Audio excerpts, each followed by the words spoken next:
Son las 8:11, ya estamos en el tramo final para la candidatura al sillón municipal de Lima. Hoy nos acompaña Alberto Bengolea, candidato a la alcaldía por el PPC, para hablar no solo de lo que ha sido este último debate, su participación y el impacto, sino sobre todo de lo que no se ha hablado en ese debate. Hay otros proyectos para Lima que no se han tocado y en esa mesa vamos a hablar de ellos. ¿Cómo estás? Muy buenos días. ¿Qué tal? ¿Cómo estás? Muy buenos días. Muy buenos días. Gracias por acompañarnos. Gracias.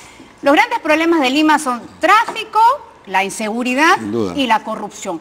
Igualmente, quisiera tocar por lo menos dos de esos puntos que son importantísimos para los capitalinos a la hora de decidir un voto responsable. Y es, ¿cómo se va a atender el problema del tráfico en nuestra capital? Se gasta aproximadamente 2 horas en ida y vuelta, los afortunados. Exacto, ¿verdad? Decir, sí. Porque hay un gran porcentaje de población que gasta entre 4 y 5 horas en ir a trabajar y regresar a su casa. Una calidad de vida afectada, menos tiempo con su familia.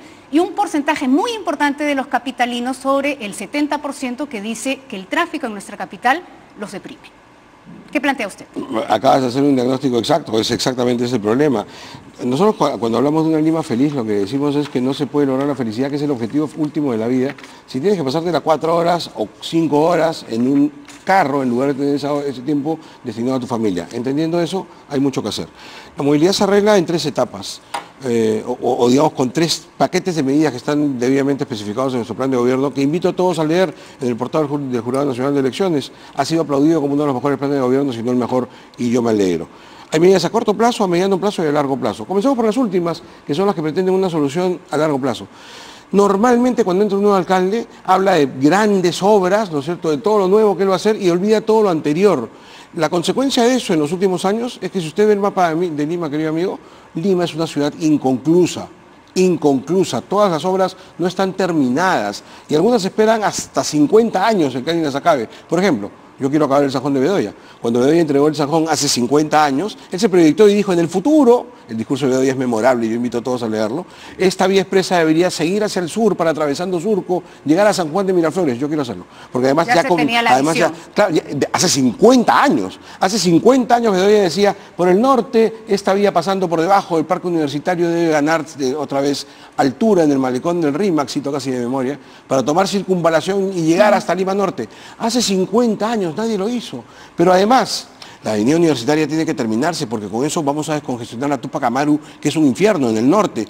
Y al revés, esa misma avenida universitaria, que es una complicación enorme para pasar al río, tiene que descongestionarse haciendo la vía que nos lleve de 12 de octubre, subiendo al río y descongestionando en Carmen de la Legua.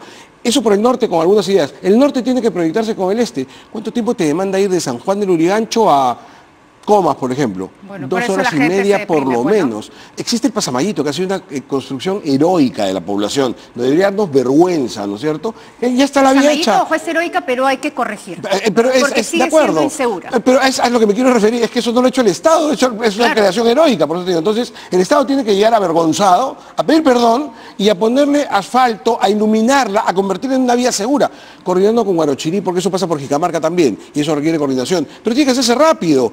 Ya en el este es indispensable hacer varias cosas. Todos dicen lo mismo y tienen razón todos. Hay que concluir la Ramírez Prevalé. Pero además, y esto tiene que ser de inmediato, para julio tenemos los Juegos Panamericanos. Y hay una serie de obras que deberían estar listas para julio y que lamentablemente no se han hecho. Así que hay que correr. Lo bueno es que la plata está. Es más, el alcalde Castañeda va a tener que devolver un montón de plata que le han dado para hacer obras y que no las ha hecho. Hay que correr con eso. Por ejemplo, para mí la más importante, esta gran vía de 44 kilómetros que va a unir Pachacámac, pasando por Lurín, con una vía hacia Cieneguilla y con llegada última hasta Villa El Salvador, que va a conectar el este con el sur de manera maravillosa. Yo además quiero ampliar la subida a Huaycán, porque con eso incorporamos a la gente de La Molina.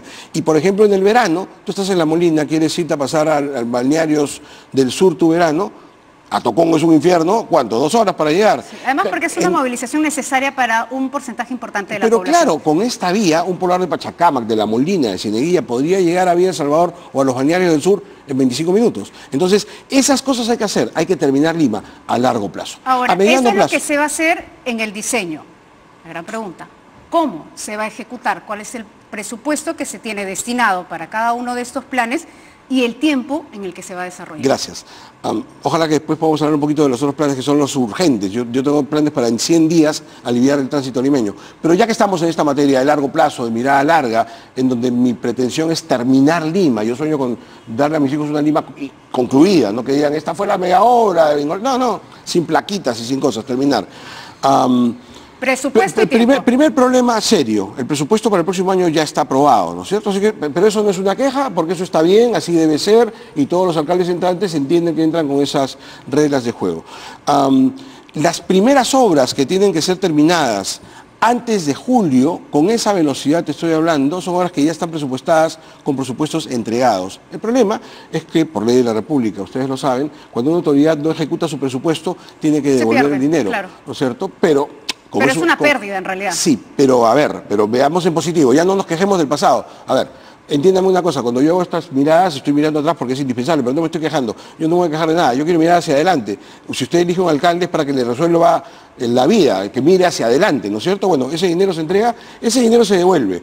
Cuando acaben las elecciones, si Dios y los votantes nos dan la oportunidad, es decir, cuando nos elija alcalde de Lima, tenemos 3 largos meses para hacer las conversaciones del caso con el MEF, y estoy seguro que no va a haber problema para que se disponga de ese dinero de inmediato, porque está además priorizado en el presupuesto, absolutamente, porque tenemos este compromiso internacional del que te hablaba. Tiempo entonces, julio. Estos 1.700 millones... Primero, se está contando con un presupuesto sobre el cual tendría todavía que convencer al MEF que sea regresado. Pero sin ninguna duda.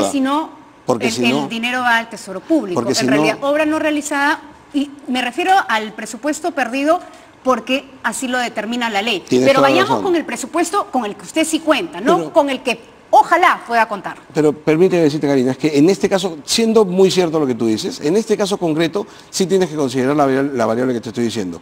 Este es un gasto priorizado, esta es una obra priorizada porque hay un compromiso del Estado peruano de tener esta obra lista para julio. Así que no tengo ninguna duda que con ese presupuesto vamos a contar y que ese dinero revertido va a venir de inmediato, porque si tú me lo preguntas y yo te lo respondo, esas son las primeras obras que hay que hacer y el plazo es julio, no hay mucho tiempo. Entonces, eso es lo primero, eso hay que tenerlo. Ayer me preguntaba un colega y me decía, pero Alberto, todas estas obras que me has dicho no las van a poder culminar en 4 años. Y yo digo, sí. Seguramente no las vamos a culminar en 4 años, pero vamos a meterle todas las ganas para llegar. ¿Cuáles sí va a poder culminar en 4 años? Por eso le preguntaba, el presupuesto y el tiempo. Pero por eso te respondo. Este presupuesto de 1.700 millones es un presupuesto sobre el que vamos a partir. Ahora, el dinero para estas primeras obras está y con esas comenzamos. La primera, esta gran vía que va de Lima Este a Lima Sur. Esa es la primera. De allí continuamos con todo el diseño de vías que se ha establecido en Armendáriz y todas las obras que nos van a permitir la conexión rápida desde Villa El Salvador, en donde están la Villa Olímpica, la Villa Panamericana, perdóname, con todas las plazas en donde vamos a participar. Terminado eso, salido de los Juegos Panamericanos, una vez que eso termine, comenzamos con algunas prioridades. Mientras vamos resolviendo los problemas de la Ramírez Peralé y terminando las expropiaciones que tenemos que terminar de hacer en el sur para concluir con la vía expresa sur, hay algunas que sí queremos hacer de inmediato. De inmediato el puente 12 de octubre, de inmediato, que nos pueda descongestionar Lima Norte. Y de inmediato también el inicio del fin de la avenida universitaria que nos lleve hasta Caraballo. Estas son las primeras que están proyectadas y de ahí una larga lista, no la tengo en la memoria todas, ¿no es cierto? Pero estamos hablando de 1 año, 2 años, porque es importante para el elector también saber con qué obras se van a contar. El diseño tiene que ser a largo plazo, evidentemente, pero usted cuando se plantea su gestión dice, yo dejaré de llegar al sillón municipal estas obras. Te lo estoy diciendo. ¿Qué son? Comenzamos, otra vez. Sí. Me parece que lo dije antes. La gran vía de 44 kilómetros. En 4 años, ¿ah? Ya, esa de todas maneras. La avenida universitaria, terminada. El puente de 12 de octubre, terminado. Pasamayito, terminado. Pasamayito repotenciando el diseño que ya se ha trabajado. Pero claro, pero por eso, pues terminado. Sí. O sea, terminado quiere decir terminado, o sea, en óptimas condiciones. La remodelación de la Panamericana Norte y de la Panamericana Sur, de las antiguas, Panamericanas Norte y Sur, que sirvan precisamente de vía de salida. El gran problema del peaje del norte es pues, que no tienes una vía alterna. O sea, y la vía alterna es la Panamericana Norte, no requiere mucha inversión, ¿no? Te decía, a ver, Guarochirí, eso lo hacemos rápido también. Guarochirí es indispensable llevarla hasta la Ramírez Peralé para darle una salida a Lima Este. Esas por lo menos, y te repito, el detalle exacto en el plan de gobierno, pero esas por lo menos terminadas. Sí, les ruego, ya el detallito exacto No, está y en el plan se de lo gobierno, planteo ¿no? de la No, forma está muy más bien, franca claro. porque uno escucha todo tipo de propuestas Y de la forma- y la pregunta que cae de Maduro es ¿cómo se va a hacer esto? Y de ¿Y en la cuánto forma- tiempo se va a hacer? El gran problema de Lima es que... Y por eso, sí, de la forma franca te lo he contestado, pero Lo te sé. digo, detalles, por favor, en el plan de gobierno, que ahí está todo el detallado, gran con problema punto y de coma. Lima, y creo que todos coincidimos, es que nunca fue una ciudad diseñada. No, exacto. Urbanísticamente ha Exacto. crecido como buenamente la gente ha podido más o menos instalarse en los alrededores y ahí donde consiguió un terreno para invadir y donde algún alcalde inescrupuloso luego le dio un documento que validara que se instalara ahí, ni siquiera con servicios básicos, ni luz ni agua, y así ha ido creciendo. Y esto nuestra continúa ciudad. en algunas y esto zonas. Continúa. Hay un problema latente en nuestra capital a nivel nacional, pero que le competiría a usted revisar en nuestra capital. Y es el peligro de estas poblaciones vulnerables en los alrededores de las riberas y en otros sectores de los que hay que retirarse, porque hay un riesgo de perder la vida en cualquier tipo de fenómeno, como el fenómeno del niño costero, o cualquier problema Sin duda. que haya. ¿Cuál es el diseño que usted tiene para ese gran problema también, que es ordenar un poquito esa parte vulnerable de Lima? Ordenar un poquito, no, ordenarlo todo, Un poco totalmente. A ver, en esto hay que ser claro, pero y espero que así se me entienda, hay que ser claro, porque esta gente tiene que saber que es por el propio beneficio de ellos. Yo entiendo perfectamente las urgencias y las necesidades de vivienda, pero más importante que la vivienda es la vida. Más importante que tener donde vivir es vivir, y eso a veces está olvidado. El problema que tú estás mencionando es que esta gente que vive en la Ribera del Río lo que está haciendo es poner en riesgo su vida permanentemente, así que esa es la necesidad que tiene el Estado de ingresar rápidamente y tratar de reubicarlos. Pero con una mirada a largo plazo, el problema de este tipo de reubicaciones es que normalmente tú los reubicas y vienen nuevos, pues, y no terminas de arreglar el problema nunca, Pero ahí está la porque autoridad, viene ¿no? uno, pero por eso déjame terminar, viene uno tras otro, tras otro y tras otro. Entonces, soluciones a corto plazo, pero además soluciones a largo plazo. A corto plazo, tenemos una medida inmediata, la famosa Villa Olímpica, sigo con la Olímpica, la Vía Panamericana y Parapanamericana que envía El Salvador nos va a dar una potencia enorme, inmediata de vivienda para Lima y que tendría que ser destinada a través de un sistema que se va a generar para financiamiento para esta gente de las riberas porque no se trata de decir te vas a dónde, o sea, claro, te vas con un plan, ¿no? te vas a algún lugar, ¿no es cierto? Es decir, en verdad no debiste estar acá, es tu responsabilidad, pero el Estado tampoco puede mandarte, o sea, te vamos a llevar. Y esta es una primera salida rápida. Una vez que esta gente esté reubicada, no solamente serán todos los trabajos de defensa ribereña que hay que hacer, tenemos que ganar para la ciudad todo ese margen, por ejemplo, con proyectos que tenemos trabajados, otra vez te remito al plan de gobierno, para que esos sean áreas verdes y sanas y áreas ganadas para la colectividad, porque claro, si es tierra de nadie, es tierra invadible. Si es tierra ganada con proyectos para la colectividad, esa tierra ya no se invade. Entonces tenemos además que tener esta mirada de que hay que proteger esas zonas para que no nos vuelva a pasar, Y además porque esos lugares fomentan la informalidad, la delincuencia, la inseguridad. Hablemos de los planes de prevención. Por eso decía yo que quería hablar de otros temas que no se han hablado en el debate. Pero sin culpar al debate, porque no se puede hacer más, imagínate, ¿no es cierto?, con 20 candidatos es imposible. Sino que por fortuna tenemos otros espacios también. Excelente. Pero entonces, volviendo a esta idea, hay una idea central, por favor, todo esto en defensa de la vida, y esto la gente lo tiene que entender. No se trata de decir, yo estoy, espérate, si tú quieres vivir en alguna parte, asegúrate primero que vas a vivir. Esa es la primera responsabilidad del Estado, defender tu derecho a vivir, y para eso tenemos que tomar medidas, ¿no? Por cierto, no quiero dejar pasar, en su momento Castañeda se refirió a Cantagallo, lo ha hecho también Renzo Reyardo, con respecto a formalizar las viviendas que están instaladas sobre un relleno sanitario, porque Cantagallo es un relleno sanitario, y me refiero a esto porque es un piso extremadamente vulnerable y peligroso. No obstante, ya estamos escuchando propuestas con respecto a una población que puede ser atractiva para convencer en favor de que voten por ellos. A igual razón, igual derecho, a igual problema, igual solución. Todo lo que acabamos de conversar se aplica exactamente para esta situación que tú me acabas de decir. Yo sé que es electoralmente muy potable hacer promesas y le prometes a todo el mundo todo lo que quieran escuchar para lograr el voto. A mí me parece irresponsable. En el PPC queremos hacer política responsablemente y queremos que votes por nosotros por lo que decimos. Y queremos que no votes por nosotros por lo que decimos también. Pero jamás que nos señales y digas, ah, nos engañaste, de ninguna manera. ¿Cantagallo es una población vulnerable para usted? Es absolutamente vulnerable. ¿Tendría que ser reubicada? Pero volvemos al mismo concepto. El derecho a la vida es fundamental. Por ahí tenemos que comenzar. Y te repito, tenemos soluciones rápidas para encontrar salidas que nos permitan reubicarnos. Y hablando de rellenos sanitarios, mejorar también esto. Lima tiene 4, me parece. Necesitamos un quinto con absoluta urgencia. Pero claro, volvemos al mismo concepto del río. No se trata de hacer un quinto y después dejarlo para que nos ocurra otra vez lo de Cantagallo.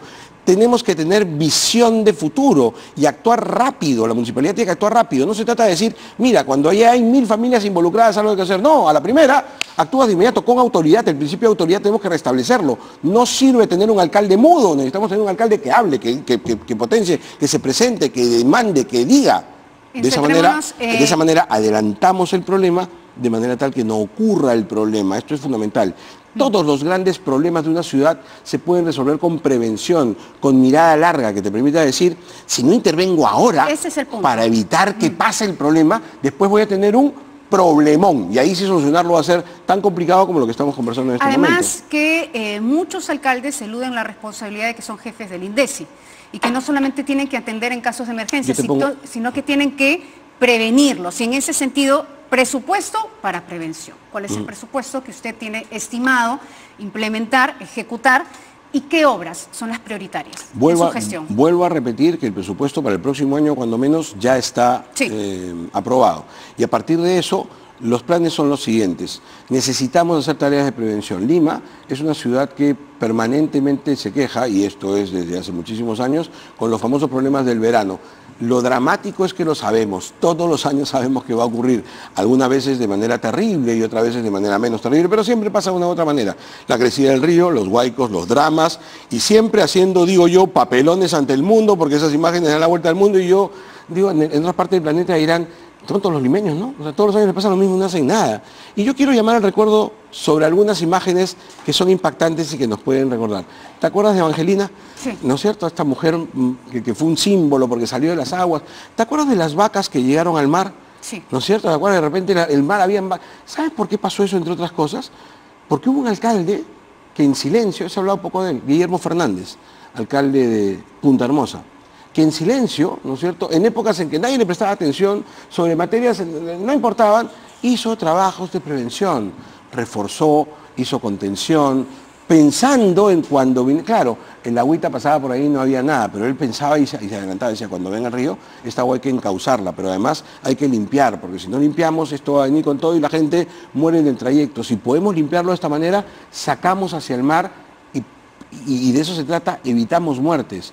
Yo sostengo que estas imágenes tan dramáticas que vimos de animales y seres humanos que pudieron salir con vida de esta tragedia, se debieron a Guillermo Fernández, a un alcalde del PPC, debo decir, ¿no es cierto?, que tuvo la capacidad de prevenir y decir, vamos a hacer este trabajo, que tampoco es que sea una cosa complicadísima, vamos a hacerlo. Y enhorabuena, pero es un alcalde distrital. Pero está bien, pero es que ese es el ejemplo. Permíteme, Karina, la ventaja que tiene, a veces alguien me dice, y me han hecho la crítica, así que permíteme adelantarme. Alberto, ¿qué experiencia tienes tú para manejo municipal? La experiencia de un partido de más de 50 años municipalista, que ha tenido los mejores gobiernos municipales de medio siglo. El mejor de la historia de Lima fue Luis Bedoya Reyes. Pero alcaldes distritales, como Guillermo, al que te estoy mencionando, pero como muchos más, que han hecho tareas extraordinarias, ejemplos que podemos llevar ahora a Lima Metropolitana, con una lista de regidores donde tenemos alcaldes y regidores con mucha experiencia que nos pueden llevar cada uno su experiencia para llevar a Lima Metropolitana. ¿Tiene dos planes inmediatos o prioritarios con respecto a ejecución de planes de prevención, de trabajos de prevención? Rápidamente. Yo le planteo uno, sí, y que lo planteo permanentemente, por cierto, por este gran problema de la falta de diseño urbanístico en Lima, y son las viviendas en los cerros. Las viviendas en los cerros son las más vulnerables en caso de terremoto, porque las pircas construidas no son necesarias, porque además las pircas es un sistema muy seguro, cuando se construye bien, no cuando se construye informalmente, pero por desgracia muchas casas precarias están por encima de estas piedras y en cualquier momento se pueden venir abajo. También es una población vulnerable, pero difícil, porque ¿cómo se puede reubicar a tanta gente? Es bien complicado. ¿Le plantea usted esa pregunta? No, me estás planteando un tema complicadísimo. Ahora, si no se puede arreglar lo de 100, no debemos arreglarlo de 20. Si no se puede arreglar lo de 50, no hay que comenzar con 15. Yo tengo una primera preocupación por las ribereñas, me vas a disculpar, porque además cuando nosotros comencemos la administración municipal el 1 de enero, vamos a estar frente a la crecida del río, así que claro, hay que tener una actuación inmediato, ¿no? rápida. Esa es la primera actuación rápida que tenemos que Reubicación. hacer. Pero rápida, porque te repito, eso se nos puede venir. Yo no tengo la bola mágica, es verdad, hay algunas predicciones que nos dicen que el niño no va a ser tan complicado en esta oportunidad, pero igual yo no sé cuán complicado puede ser, así que esa es una tarea rápida que tenemos que abordar. Eso, tú me preguntabas un tema concreto y rápido. Ahí tenemos que atacar porque se nos viene. Y la época finalmente de trabajos civiles, que son los que están, digamos, en tu pregunta, detrás de tu pregunta, no es cuestión de hacerla en verano es la peor época. Hay que esperar que pase precisamente ese tiempo para después prevenir lo que será el verano del 2020. Eso es eso lo que tenemos que apuntar. Pero primero, soluciones rápidas sobre una población vulnerable, especialmente en peligro de inmediato. Ahí es una cuestión de hacer prioridades. Por eso te decía, si no puedes resolver el problema de 20, puedes resolver el de 5, sí, comencemos por ahí. Vamos a comenzar por donde sí podemos, rápido. Muy bien, antes que nos gane el tiempo, dos preguntas importantes. La primera, y usted lo ha mencionado, las obras que se han desarrollado para los Juegos Panamericanos, hay más de 1.000 millones de soles invertidos, y lo que no queremos es que tras este evento queden grandes elefantes blancos. ¿Cuál es el plan que usted tiene para poder emplear todos estos locales, establecimientos deportivos que se están construyendo ahora mismo en beneficio de la comunidad? Primero, seguir la ruta de Copal. Yo he dicho y sostengo, y vengo aquí a defenderlo, que lo mejor que pudo pasarle a Lima y a los Juegos Panamericanos en particular fue que se nombra a Carlos Neuhaus al frente de Copal. Un hombre que durante años mostró su eficiencia en el sector público y privado, comprometido con el deporte, pero con una tremenda visión, porque lo que nos está dejando Copal es un montón de infraestructura que nos va a servir y un montón. Los Panamericanos, entiendas así, son un acelerador. Para lo mucho que tenemos que hacer, nos obliga a acelerar, ¿no es cierto? A acelerar porque tenemos que estar listos antes. Y yo sostengo que el trabajo que están haciendo es estupendo. Ahora, primero, seguir la ruta de Copal. Segundo, y tú lo has dicho bien, el tema de los elefantes blancos. Dos conceptos rápidos, ¿ya? El primero, no creo que sean necesariamente elefantes blancos. En algunos casos va a pasar que de repente inmediatamente de los Juegos Panamericanos habrá un informe periodístico 4 o 5 meses después que diga, mira, esta infraestructura ahora no sirve para nada. Y sí va a servir, lo que pasa es que a veces las cosas no sirven de inmediato, sirven un poquito después. Les pongo como ejemplo de la manera más rápida. Cuando se inauguró la vía expresa, permítame que recuerde la obra emblemática de Lima, la obra de Bedoya, en ese entonces, la gente, habían críticas todavía que decían, ¿para qué ha hecho una vía tan grande si no hay tantos carros en Lima? Claro, 1968 no había tanto, ¿no es cierto? Imagínense Lima sin esa vía expresa. O sea, sí se requiere ir haciendo infraestructura para el futuro. Pero muy en concreto, ya que has entrado al tema deportivo, la propuesta es muy concreta. Hoy, las federaciones deportivas nacionales tienen instructores internacionales de altísimo nivel que trabajan en Videna con sus seleccionados. Dentro de las muchas disciplinas que se trabajan en Perú, en la Videna de San Luis concretamente, hay disciplinas que lamentablemente no tienen el concurso de muchos deportistas porque ni siquiera se conocen y los niños juegan pateando una pelota y no entienden que hay otras disciplinas deportivas. Vamos a hacer convenios especiales entre las federaciones deportivas nacionales.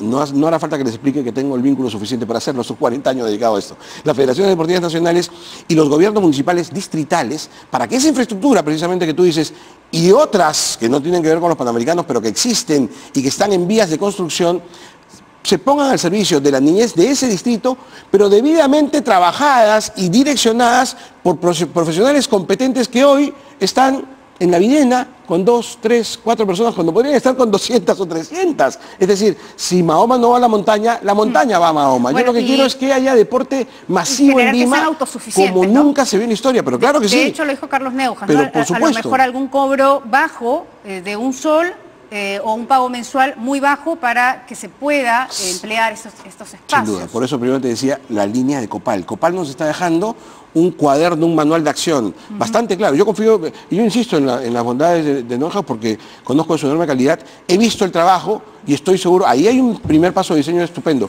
pero el concepto es este. Quiero que Lima haga deporte como no lo ha hecho nunca en su vida. Creo que ahí está el potencial del futuro de nuestra ciudad.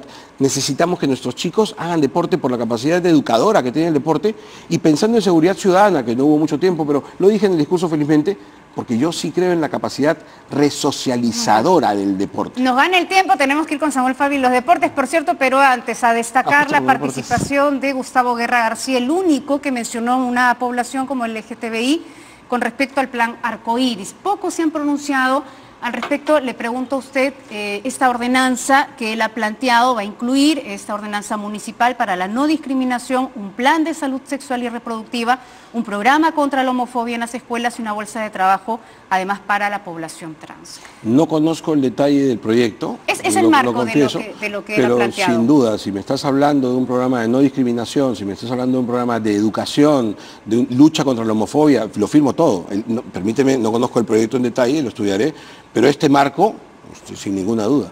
Nosotros tenemos que entender que todos somos iguales, o sea, ninguna discriminación. Tenemos que luchar. Pero ahora hay que ponerlo sobre la mesa. Sí, ¿no? Pero por supuesto, además no solamente no a la homofobia, no al machismo, no a todas las formas de discriminación que todavía hoy subsisten en Lima. La violencia contra la que tenemos que luchar y que viene de todos los frentes y que es la fuente de la inseguridad ciudadana. Cuando la gente se queja, Lima es insegura, es porque hay una serie de prejuicios todavía que nos llevan a ser violentos. Hay que eliminar la violencia, y para eliminar la violencia hay que eliminar los focos que la generan, y esos focos están precisamente todavía en la discriminación enorme que existe en Lima, no solamente con los casos que has mencionado, sino con muchos más. Contra todos esos vamos a luchar, pero contra todos, sin prioridad, sin decir este sí porque tengo una banderita política y este no porque no, contra todos. Todos somos iguales. En una administración municipal del PPC todos somos iguales. Muy bien, le agradezco mucho. Enhorabuena porque sí que muchos de los candidatos se han referido a los feminicidios, estas cifras alarmantes. Hoy día hemos compartido con nuestra audiencia más de 109 casos de feminicidios en nuestra capital,